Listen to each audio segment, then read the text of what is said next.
Spokesperson Raja Bhatti from Kashmir express. कल sir इंसानी हुकूक की आलमी दिन मनाया जा रहा है और एक मकबूजा कश्मीर में बूढ़ी खातून बडगाम से Mhm. अपने बेटे को मिलने जाती हैं और तस्वीर उनके लिबास पे हैं। तो बहुत सारे कैदी वहाँ पर मौजूद हैं जिनको मुलाकात नहीं करने दी जाती, और जो 2019 में जो रिपोर्ट शाया की जानी थी यूनाइटेड नेशन की तरफ से, जो और वो भी अब उसको नहीं शाया किया गया, तो किस लेवल पर ये बातचीत हो रही है और कहाँ है इंसानी हुकूक की खिलाफ वर्जियाँ? Yes, I've seen this very heart-wrenching picture of a mother traveling very far distance from the occupied Budgam in Indian illegally occupied Jammu and Kashmir. And I think this is probably a tip of an iceberg. The real situation is that hundreds, if not thousands, of Kashmiris in the Indian illegally occupied Jammu and Kashmir are facing arbitrary arrests, prolonged detentions, and the innocent child of this lady from Budgam is one of them. If you recall, the UN special procedure mandate holders, the UN human rights experts of the UN Human Rights Council, just 2 3 weeks ago, issued a press statement where they said that 2,800 individuals were arrested, detained in the wake of the the punitive measures in the wake of Pahalgam attack. And these human rights violations in the Indian illegally occupied Jammu and Kashmir are continuing and have assumed a serial proportion.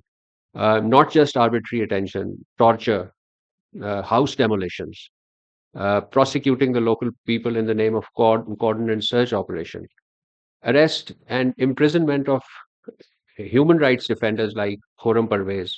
So these situation these alarming developments have continued unabated to the extent of the UN human rights machinery. They remain seized of the situation. The UN published two reports in 2019 and 2020 on the human rights situation in Jammu and Kashmir. And since then, this matter has been regularly updated in the reports of the UN Office of the High Commissioner for Human Rights. And I believe that as late as this September, when the High Commissioner for Human Rights presented his oral updates to the Human Rights Council, and I understand that the human rights situation in Jammu and Kashmir was reflected there. Yesterday was another important occasion where it was the anniversary of the Universal Declaration of Human Rights, which was adopted on 10th December 1948. And if you look at the trajectory of how this historic document was adopted by the by the United Nations in 1948, you would see that the situation of Jammu and Kashmir in 1948 had a lasting imprint on this document in a way that the human rights situation, the right to self determination of the Kashmiri people, influenced the framing of this document in 1948. In 1948, the topmost agenda of the UN Security Council was Jammu and Kashmir. The United Nations adopted its first resolution on Jammu and Kashmir in January 1948, and its second resolution in the same month.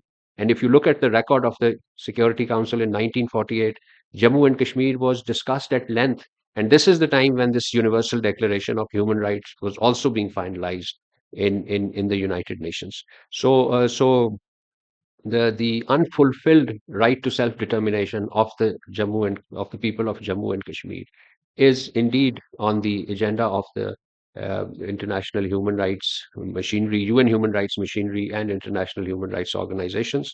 And Pakistan would continue to extend our moral, diplomatic, political support to the Kashmiri people in order to realizing their full human rights, particularly the right to self determination in accordance with the UN resolutions.